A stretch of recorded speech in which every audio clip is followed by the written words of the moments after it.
부어주시겠어요?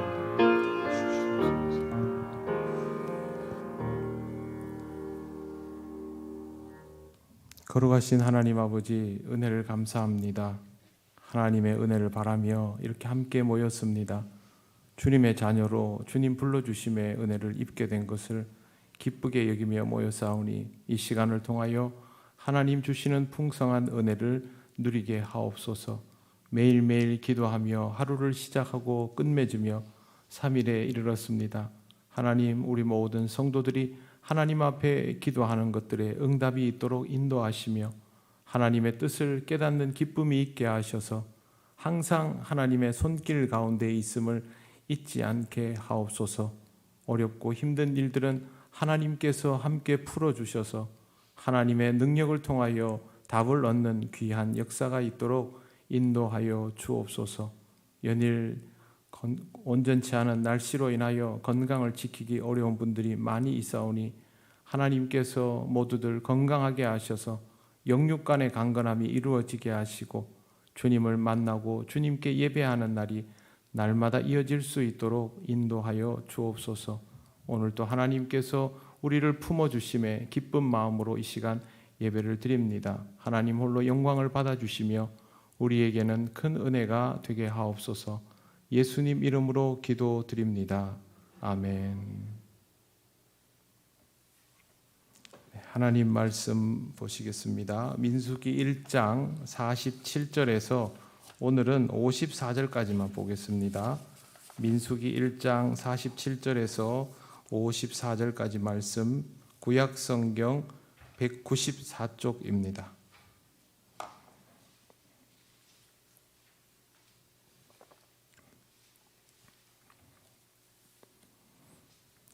(47절부터) (54절까지) 한 절씩 교독하겠습니다. 그러나 레위인은 그들의 조상의 지파대로 그 계수에 들지 아니하였으니 너는 레위 지파만은 계수하지 말며 그들을 이스라엘 자손 계수 중에 넣지 말고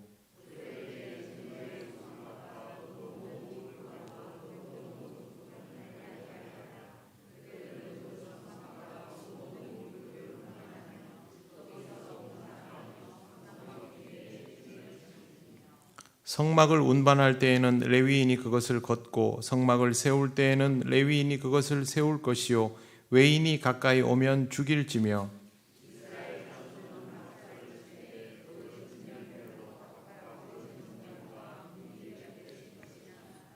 레위인은 증거의 성막 사방에 진을 쳐서 이스라엘 자손의 회중에게 진노가 임하지 않게 할 것이라. 레위인은 증거의 성막에 대한 책임을 지킬지니라 하였음이라. 이스라엘 자손이 그대로 행하되 여호와께서 모세에게 명령하신 대로 행하였더라. 아멘. 기도드리겠습니다. 하나님 아버지, 이 시간 우리에게 주시는 이 말씀을 우리가 잘 들으며 말씀의 의미를 깨닫길 원합니다. 깨달음이 우리에게 은혜 되도록 인도하여 주시옵소서. 예수님 이름으로 기도드립니다. 아멘. 네, 반갑습니다. 옆에 분들 인사 나누시겠습니다.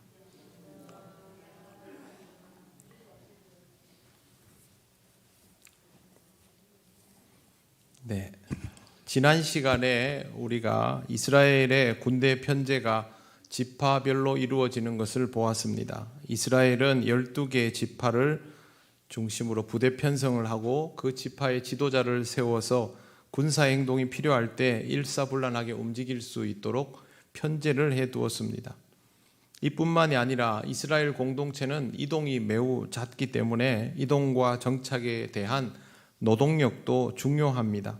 군사 편제는 이런 상황에도 아주 좋습니다. 지금부터 편제가 되었기 때문에 이제는 군부대처럼 이동을 하게 되는 것이고 영지를 구축하고 또 다시 접고 이동하는 것도 이 편성에 맞추어서 하게 되기 때문에 노동력의 의미가 아주 중요해진 시점입니다. 그래서 출애굽기에 보았던 이스라엘 공동체와는 전혀 다른 성격의 공동체가 민수기에서 구성되고 있는 것입니다. 한 사람의 노동력, 한 사람의 병력이라도 더 필요한 것이 현재의 이스라엘이다라고 생각하시면 됩니다.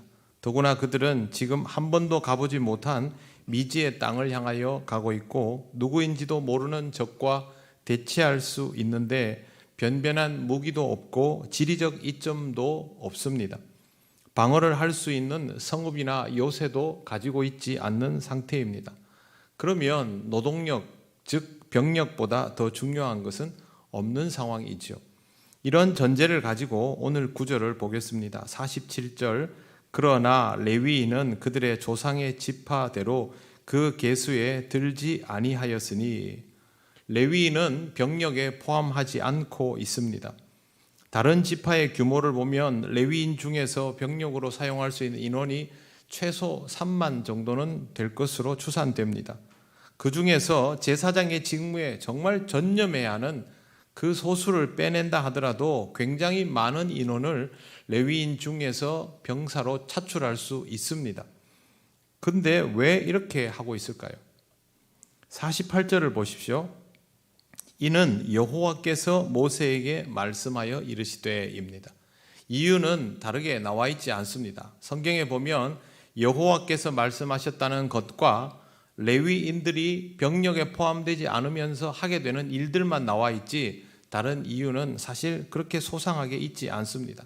가장 중요한 것은 하나님이 말씀하셨다는 것입니다. 하나님이 말씀하셨다면 그것은 받아들여져야 합니다. 하나님의 말씀에는 무엇보다 충분한 이유가 있기 때문에 우선 그것을 받아들이는 것이 매우 중요합니다. 하나님은 아브라함에게 이삭을 제물로 바치라 하셨습니다. 납득이 가능한 일입니까? 전혀 아닙니다. 그럼에도 불구하고 이 사안은 받아들여져야만 하는 것이었습니다. 하나님이 말씀하셨기 때문입니다. 예수님이 십자가에 달려 죽으시는 것은 납득이 되는 일입니까? 전혀 그렇지 않습니다. 제자들은 받아들이지 못했습니다. 예수님도 하나님 앞에 기도를 드릴 정도였습니다. 하지만 이 일도 결국 받아들여져야 하는 일이었습니다. 나중에 사람들은 예수님의 십자가 죽음이 받아들여질 수밖에 없는 사건이다라는 것을 뒤늦게 깨닫게 되고, 아브라함이 이삭을 제물로 바쳐야만 했던 이유도 아브라함은 나중에 알게 됩니다. 요한이 광야로 나가게 된 것도 마찬가지입니다. 이처럼 성경에는 먼저 받아들이고 나중에 납득하게 되는 사건들이 많습니다.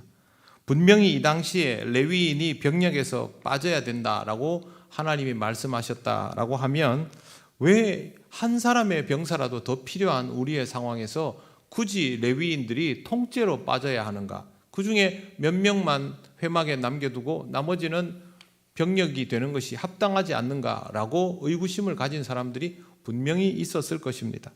하지만 하나님께서 말씀하셨기 때문에 이것은 받아들여져야만 하는 것이 되었습니다. 우리가 성경을 계속 읽습니다. 시간이 나면 자주 읽습니다. 그런데 이 성경을 읽고 성경 말씀에 귀를 기울이는 이유가 다른 데 있지 않습니다. 먼저 듣고 납득할 수 있을 때까지 살아가기 위해서 이 성경이 필요한 것입니다. 그때까지는 불안하고 힘든 것에 연속이 될 수 있습니다만 납득할 수 없는 것을 납득할 수 있게 될 때까지 버텨나가야 하는 힘이 바로 하나님의 말씀 속에 있습니다. 그것을 우리가 성경이 주는 지혜라고 배웠습니다. 여기에서 꼭 필요한 것이 믿음이죠. 우리의 믿음이 견고할수록, 믿음이 커질수록 납득할 수 없는 상황에서도 그 말씀을 받아들이면서 견딜 수 있습니다. 시간이 지나면 하나님께서 답을 주십니다. 저와 여러분도 이런 경험이 삶 속에서 많습니다. 하나님께서 왜 나에게 이런 환경을 주시나? 하나님께서 내게 왜 이런 사건을 주시나? 이런 상황을 주시나? 그때는 납득할 수 없었고 하나님 앞에 울며 기도하고 어떻게든 버텨보려고 했는데 그것조차도 쉽지 않았는데 시간이 지나고 보니 그렇게 해 주셨던 것이 나로 하여금 신실하게 하시는 하나님의 최적의 선택이었다라는 것을 뒤늦게 깨달을 때가 있지 않습니까? 그 기간을 견디는 것이 믿음이고 그 믿음을 견고하게 만들어주는 것이 하나님의 말씀입니다. 레위인에 대하여서도 하나님은 결국 답을 주십니다. 우선 49절 보시면 너는 레위 지파만은 계수하지 말며 그들을 이스라엘 자손 계수 중에 넣지 말고 라고 되어 있습니다. 병력에 아예 포함시키지 말라는 뜻입니다. 이스라엘 자손 중에 빼라는 것은 없다 셈치라는 뜻이죠. 여러분, 노동력에서 3만 명을 빼면 나머지 사람들은 어떤 생각을 할까요? 지금까지는 같이 그냥 섞여 있었지 않습니까? 근데 그 중에 3만 명이 줄어들면 나머지는 3만 명 분량의 노동이 늘어나는 것이죠. 그러면 어쩌면 공동체에 균열이 생길 수도 있는 아주 위중한 사안입니다. 그런데 빼는 이유는 그들에게 맡겨진 다른 일이 있기 때문입니다. 50절 이하를 보시면 54절까지 내용이 나오는데 제가 간단하게 말씀을 드리겠습니다. 첫째, 증거의 성막과 모든 기구와 모든 부속품을 관리하는 일을 맡았습니다. 두 번째, 성막과 모든 기구를 운반하는 일을 맡았습니다. 이건 그냥 물건 나르는 거면 다른 사람들 시킬 수도 있지 않느냐? 그게 아닙니다. 다 레위인에게 맡겨져 있습니다. 세 번째, 성막에서 봉사하는 것, 그리고 네 번째, 성막 주위에 진을 치는 것, 이것도 레위인에게 맡겼습니다. 일반 12지파 중에 11개의 지파가 사방에 진을 치는 것과는 다른 개념입니다. 그리고 다섯 번째, 성막을 걷고 세우는 일을 합니다. 이동을 할 때마다 접었다 폈다를 하지 않습니까? 성막에 관계되는 것들은 레위 지파를 제외하고는 손도 못 대도록 해놓았습니다. 그 다음에 여섯 번째, 외인이 오면 죽여라. 이건 여기에서 외인은 레위 지파를 제외한 모든 사람들, 이스라엘 사람들까지도 마찬가지입니다. 이스라엘 사람들도 정하여진 시간에 회막에 들어올 수 있는, 회막에 들어올 수 있는 그런 때가 아니면 함부로 접근할 수 없는 곳이 바로 회막입니다. 그리고 일곱 번째, 성막 사방에 진을 치고 보호하라. 성막을 지키는 역할이 레위인에게 맡겨져 있습니다. 다른 지파는 진지를 구축하고 이스라엘 공동체 전체를 지키는 역할을 했다면 레위인은 오로지 성막을 사수하고 성막을 관리하는 데 다 집중하도록 해두었다는 것입니다. 성막에 관한 모든 것들이 레위인의 역할이고 이것을 하려고 레위인들을 병력에서 완전히 제외한 것입니다. 그러면 전쟁이 터지면 이런 게 다 무슨 소용입니까? 최근에 어떻게 됐는지 모르겠지만 2018년도 국방부에서 우리나라의 취사병, 운전병, PX병을 없애겠다라고 발표한 적이 있습니다. 결과는 제가 찾아봐도 나오지 않아서 확인을 못했는데요. 그 간부들로 대체를 대부분 해나면서 없애겠다. 왜 그러냐 하면 전투력을 더 보강하기 위해서입니다. 군대는 그렇습니다. 한 명이라도 더 확보하는 것이 전투에 도움이 되기 때문에 그렇죠. 자, 레위인들이 성막을 보호하고 있습니다. 전쟁을 합니다. 그런데 전력의 열세입니다. 그럼 어떻게 해야 됩니까? 레위인들한테 사람들이 뭐라 그러겠습니까? 와서 우리에게 힘을 보태라 이런 말 하고 싶지 않겠습니까? 그런데 실제 전쟁에서도 레위인들은 제외였습니다. 앞으로도 계속입니다. 이 말은 철저하게 지켜졌습니다. 이스라엘의 모든 전투는 병력의 우위와 열세를 떠나서 항상 레위인을 제외하고 이루어졌다라는 것을 우리는 잘 볼 필요가 있습니다. 즉 하나님은 레위 지파의 용도를 정해놓고 거기에 맞추어서만 사용한 것입니다. 이유는 간단합니다. 전쟁에 있어서 생존을 위한 상황에서도 전투력보다 하나님의 임재를 위한 것들을 지키는 것이 이스라엘에는 더 중요한 일이다라는 뜻입니다. 어떤 상황에서도 신앙적인 영역은 보존되어야 한다라고 하나님이 레위 지파와 성막을 통하여 가르쳐 주시는 것입니다. 하나님이 이렇게 가르쳐 주시면 우리는 받아들여야 합니다. 생존의 상황에서 신앙이 무슨 의미가 있을까라고 생각하는 사람들 많습니다. 그리스도인들 중에서도 당장 그렇지 않습니까? 먹고 살기 힘들어지면 신앙은 두 번째가 되는 일이 허다해지고 있습니다. 하지만 생존의 상황에서도 신앙이 가장 중요한 것이 그리스도인에게는 제일 원칙이어야 합니다. 신앙이 우선되어야 한다라는 것이죠. 증거의 성막, 회막이 보존되고 관리되는 것은 전시가 아닐 때나 똑같았습니다. 왜? 이스라엘은 항상 신앙적이어야 하기 때문이죠. 생각해 보면 당연한 일입니다. 믿는 자가 전투에 임할 때 자기의 전투력으로 전쟁을 합니까? 하나님의 능력을 힘입어 전투를 합니까? 하나님의 능력을 힘입어 전투하지 않습니까? 뭐 잘하고 못하고를 떠나서 일단 다윗이 좋은 본보기가 되었습니다. 다윗은 그런 마음으로 골리앗과의 전투에 임했습니다. 그 말은 믿는 자는 결국 신앙의 힘으로 싸워야 한다는 뜻입니다. 일반적인 생각은 전투에 병력이 많으면 많을수록 좋지만 하나님 신앙의 관점에서는 다릅니다. 병력의 많고 적음보다 더 중요한 것은 하나님의 임재가 우선이어야 합니다. 하나님이 움직이셔야 승리할 수 있는 것이죠. 많은 군사를 가지고도 전쟁에 패할 수 있고 적은 군사를 가지고도 전쟁에 이길 수 있습니다. 그러면 일반적인 역사에서는 적은 군사로 전쟁을 이길 때는 지략이 뛰어나거나 특별한 지정학적 특징이 있거나 이런 건데 성경에는 그런 조건도 없이 전쟁에 승리하는 이스라엘이 나옵니다. 하나님이 함께 하셔서 승리하는 사건이죠. 그렇다면 우리는 이 세상의 삶에서 항상 증거의 성막과 같은 신앙을 위한 조건을 지켜내어야 한다라는 뜻입니다. 좀 직관적으로 이해하시려면 이렇게 하시면 좋습니다. 어떤 상황에도 내가 신앙적일 수 있는 영역을 내 삶 속에서 남겨두어야 한다. 말씀이 들릴 수 있는 조건, 예배를 드릴 수 있는 조건, 즉 하나님을 만날 수 있는 조건을 남겨두어야 한다라는 뜻입니다.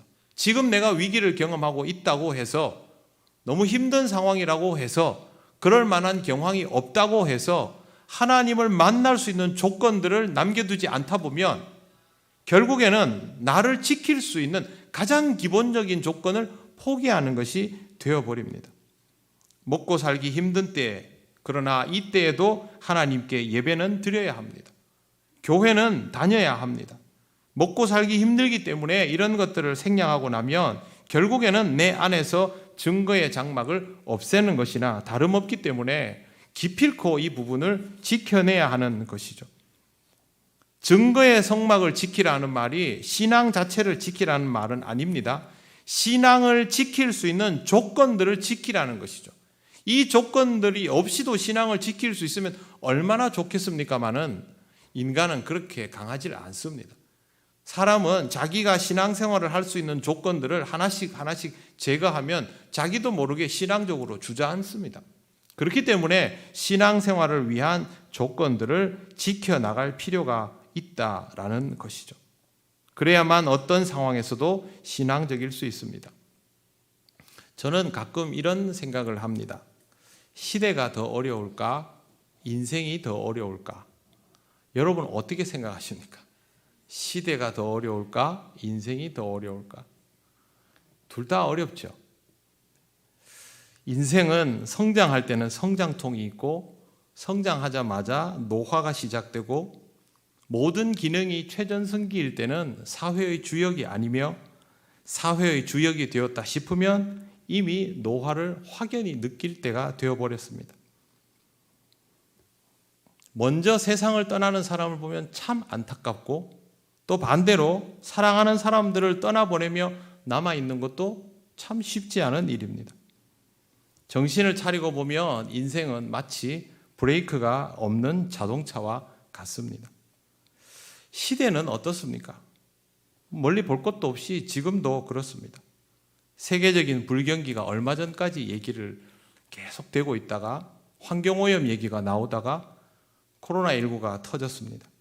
백신 접종을 했는데 또 부작용이 나온다고 해서 사람들이 많이 공포에 떨고 가족을 잃은 사람들도 있습니다. 그 숫자가 많고 적음을 떠나서 이 일로 인하여 가족을 잃은 그 상처를 가진 사람들이 적지 않습니다. 위드 코로나라고 해서 풀었더니 지금 세계적으로 난리가 났습니다. 그런데 여러분 이것만 있는 거 아닙니다. 지금 물류 대란으로 더 어려운 일들이 우리를 기다리고 있습니다. 기름값 막 올라가는 거 보셨죠? 코로나19 때문에 유조선들이 운행을 중지하고 거기 일하던 인부들이 해고되고 트럭 운전사들이 해고되면서 이 운전사들이 전업을 해버렸습니다. 해보니까 트럭보다 덜 힘든 경우들도 있단 말입니다. 되돌아오지 않습니다. 위드 코로나라고 풀어가지고 물류를 공급을 하려고 하니까 운송수단이 없습니다. 기름도 마찬가지고. 그래서 물건이 없는 것이 아니라 배달을 못해서 앞으로 이러한 물가가 계속 올라갈 조짐을 보이고 있습니다. 끝도 없이 여러 가지 일들이 터집니다. 금융위기도 어느 나라 할 것 없이 다 목전에 다다라 있습니다. 잘 사는 나라 미국, 일본이라고 예외가 있는 거 아니고요. 우리나라도 말할 것도 없고요. 다들 대출에 이자에 아슬아슬하게 만들어 놓은 경제 구조이기 때문에 어느 날 한쪽이 무너지면 다 무너질 수 있는 시대를 살아가고 있습니다. 돈이 최고라고요. 돈이 무너지면 그 다음에는 어떻게 할 겁니까? 돈이 없을 때 돈이 문제가 아니라 돈 자체가 무너져 버릴 때 무엇으로 우리 자신을 지킬 수 있을까요? 신앙밖에 없습니다.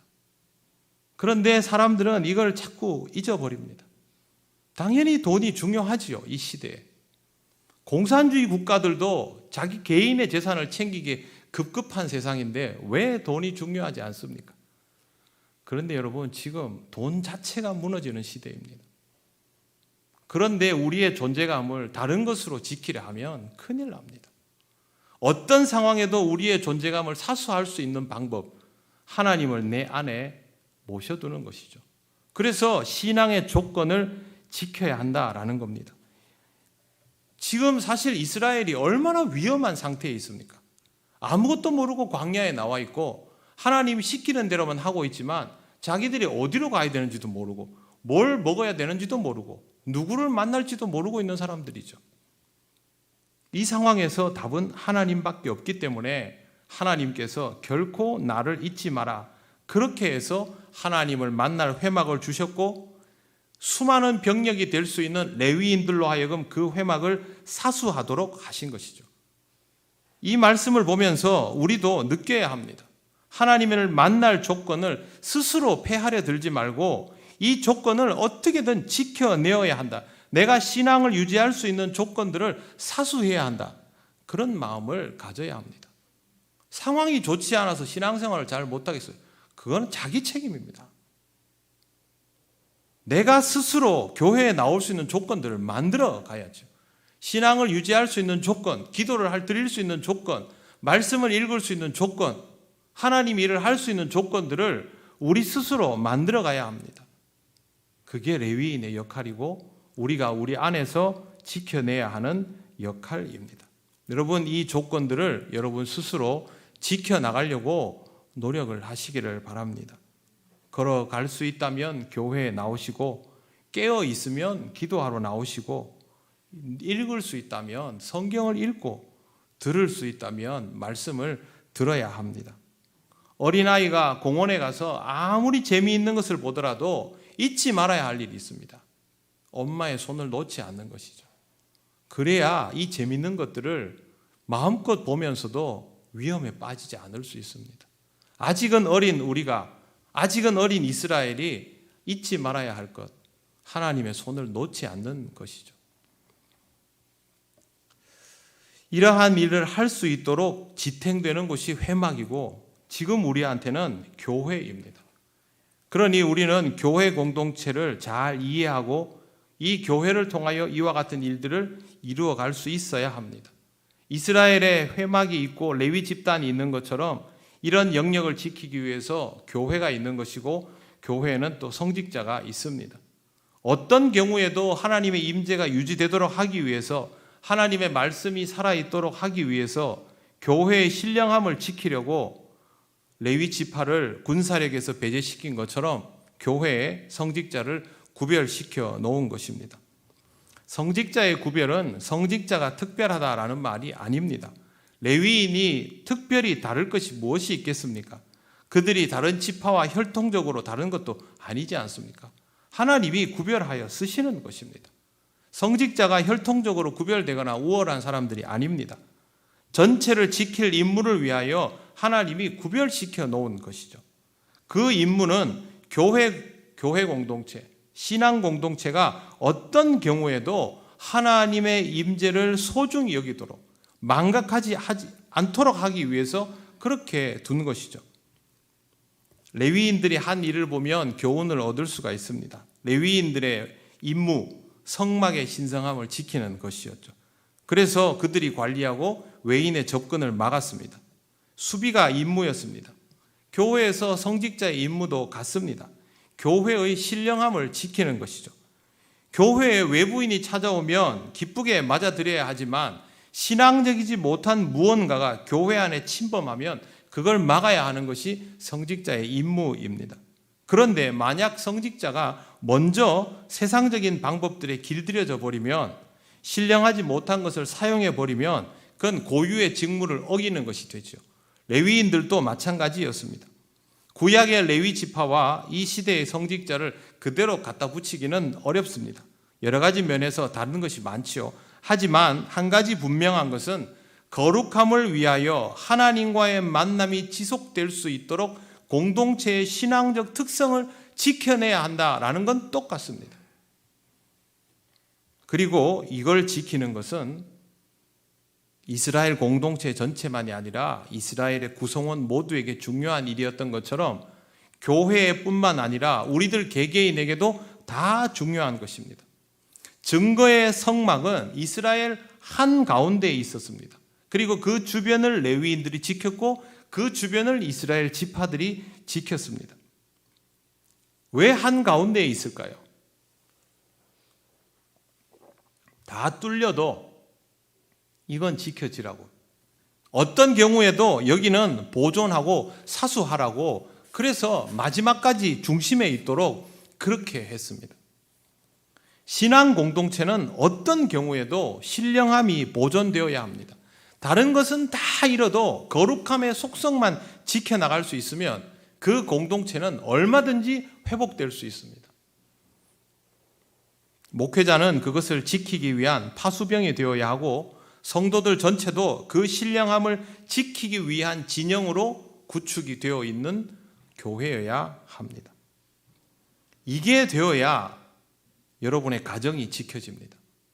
그리고 여러분 개인의 신앙도 지켜집니다. 건물을 지키는 것이 아닙니다. 자칫 잘못하면 이스라엘의 전철을 밟을 수 있습니다. 이스라엘은 성막을 지키려 했고 법궤를 지키려 했고 성전을 지키려 했고 율법을 지키려 하다가 도리어 하나님의 진노를 샀습니다. 성막과 성전과 법궤와 율법을 지켜야 했던 이유는 하나님의 임재를 유지하기 위해서였는데 하나님의 임재를 유지하지 않고 껍데기만 지키려 했기 때문입니다. 그것이 잘못되었다고 예수님께서 가르쳐 주셨고 교회는 2000년 동안 이 말씀을 지키기 위해서 힘써 왔습니다. 이것을 지키는 교회들은 어떤 상황에서도 거룩한 진영을 구축하고 하나님의 말씀을 중심으로 승리해 왔습니다. 세상의 모든 교회가 다 건강할 수는 없습니다. 그러나 건강한 교회는 지금도 변함없이 이스라엘 공동체에게 주신 진영을 구축하는 이 방법을 그대로 고수하면서 교회를 지키고 있습니다. 교회가 하나님의 임재를 유지하고 하나님의 말씀을 지키게 하는 것이 교회 자체가 지켜지는 것이고 그것으로 인하여 우리 가정도 내 삶도 지켜진다라는 것을 알기 때문에 그렇습니다. 예전에도 말씀드렸지만 현대 기독교인들은 자기 자신과 교회를 일치시키려 하지 않습니다. 교회는 다니는 곳이죠. 그러니까 가도 되고 안 다녀도 되는 곳이죠. 여러분 집이 다니는 곳입니까? 그렇지 않죠. 집은 가야 되는 곳이죠. 교회도 똑같습니다. 왜 유대인들의 신앙이 저렇게 철두철미할까? 그 사람들은 집과 교회가 특별히 다를 이유가 없기 때문에 그렇습니다. 제가 매주 만나는 여러분들은 교회는 다니는 곳이 아닙니다. 여러분들이 교회이죠. 제가 언제 여러분들 보고 빠지지 말고 나오세요 그런 말 언제 했습니까? 태풍 심할 때는 오늘은 어른들은 좀 안 나왔으면 싶은데 어른들이 제일 먼저 와가지고 앉아 계십니다. 교회는 다니는 곳이 아닌 걸 알기 때문이죠. 안타깝게도 지금 이 시대는 점점 교회는 다니는 곳이 되어가고 있습니다. 그렇게 되면 안 됩니다. 우리가 교회이기 때문에 우리가 우리 자신을 지키기 위해서 이 공동체를 지켜나가는 것입니다. 앞으로도 그래야 합니다. 그래야만 우리가 이 교회를 통하여 신령함을 계속 공급받을 수 있는 것이고, 우리의 신앙이 흔들릴 때, 우리 가족 중에 누구가 영적으로 위기를 경험하고 있을 때, 그때 하나님께서 주님의 몸된 교회를 통하여 우리 가정을 지켜주시는구나, 우리를 회복시켜 주시는구나, 그걸 경험할 수가 있게 되는 겁니다. 그런 의미에서 우리는 스스로가 교회인 것을 깨달아야 하고, 교회가 다니는 곳이 아니라 내가 교회 자체라는 것을 받아들여야만 합니다. 저희 목회자들은 우리 교회의 신령함을 지키기 위해서 더욱더 집중을 할 것이고, 여러분들은 이 증거의 성막과도 같은 교회를 이스라엘 지파의 중심에 있던 그런 장소처럼 여러분의 마음속에 중심에 두고 잘 지켜나가시기를 바랍니다. 하나님도 우리가 그렇게 하는 것을 기뻐하십니다. 이스라엘 공동체의 여정을 보면서 우리의 여정을 생각하게 됩니다. 우리도 하나님이 보게 하신 믿음의 여정 중에 있지 않습니까? 우리는 이 여정에서 같이 여행하도록 하나님께서 붙여주신 그런 사람들입니다. 이 길을 위해서는 더 나아져야 되겠죠. 더 나은 여정이 될 수 있도록 우리들 자신의 부족함들을 발견하고 개선해 나가야 되겠죠. 그렇게 점점 더 해 나가다 보면 우리는 하나님의 군대답게 성장하게 됩니다. 이스라엘이 앞으로 뺑뺑이를 돕니다. 왜 뺑뺑이를 돌까요? 이 상태로 들어가면 다 죽습니다. 그러니까 하나님께서 연단될 때까지 그렇게 하는 것이죠. 우리도 부족하면 부족할수록 뺑뺑이를 돌 수밖에 없습니다. 그러나 그러면서 성장하게 되겠죠. 지금 코로나19와 같은 상황도 하나님께서 우리를 조금 더 성장하게 해주신 시간들이었지 않습니까? 그러면 우리는 앞으로를 더 기대하면 됩니다.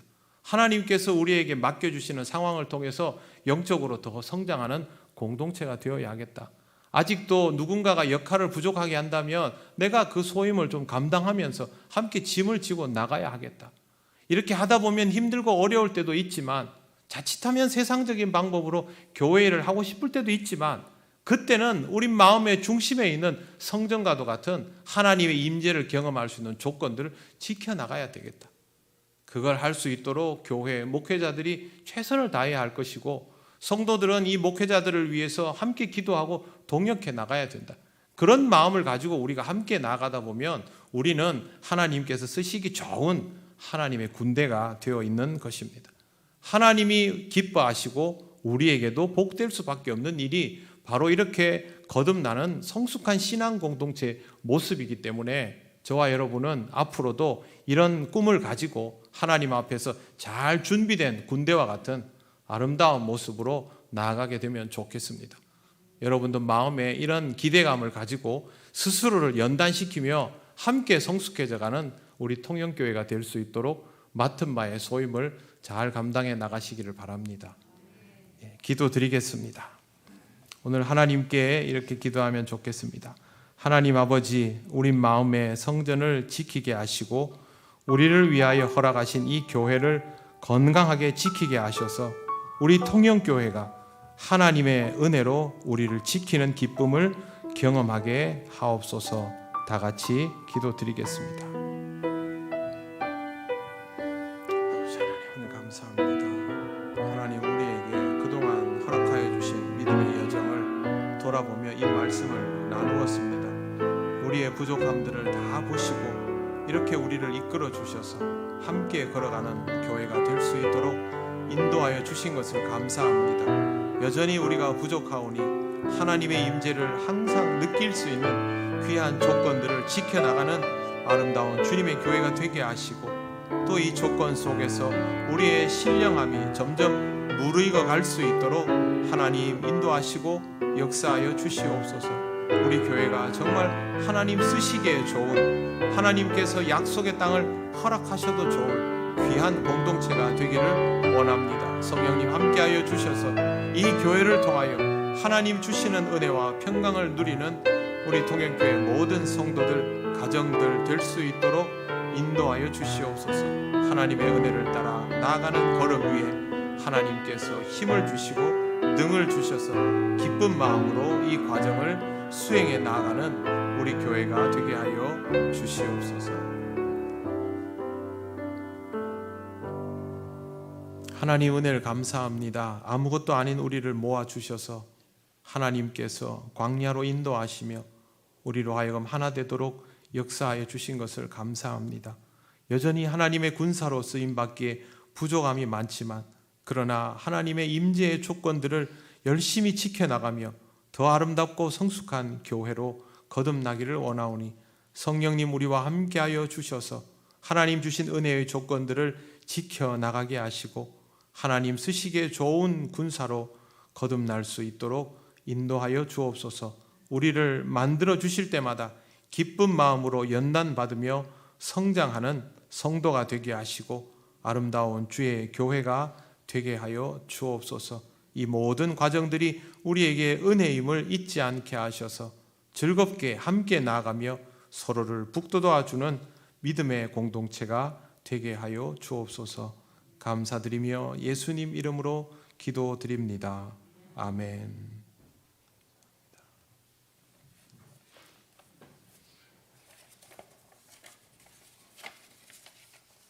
교회 소식 전하겠습니다. 2022년 요람 제작 안내를 드립니다. 사진 교체하실 분, 또 연락처와 주소 바뀌신 분들은 잊지 말고 사무실에 연락을 해 주시기를 바랍니다. 송미연 집사님 김미역 참기름 판매금으로 장학헌금을 해 주셨습니다. 저는 앞으로 1년 동안 진주 남로의 회록서기로 사역을 하게 되었습니다. 위에서 기도해 주시기를 바랍니다. 다른 광고는 주보를 참조해 주시기를 바랍니다. 주님께서 가르치신 기도를 올려드립니다. 하늘에 계신 우리 아버지, 아버지의 이름을 거룩하게 하시며 아버지의 나라가 오게 하시며 아버지의 뜻이 하늘에서와 같이 땅에서도 이루어지게 하소서. 오늘 우리에게 일용할 양식을 주시고 우리가 우리에게 잘못한 사람을 용서하여 준 것 같이 우리 죄를 용서하여 주시고 우리를 시험에 빠지지 않게 하시고 악에서 구하소서. 나라와 권능과 영광이 영원히 아버지의 것입니다. 아멘.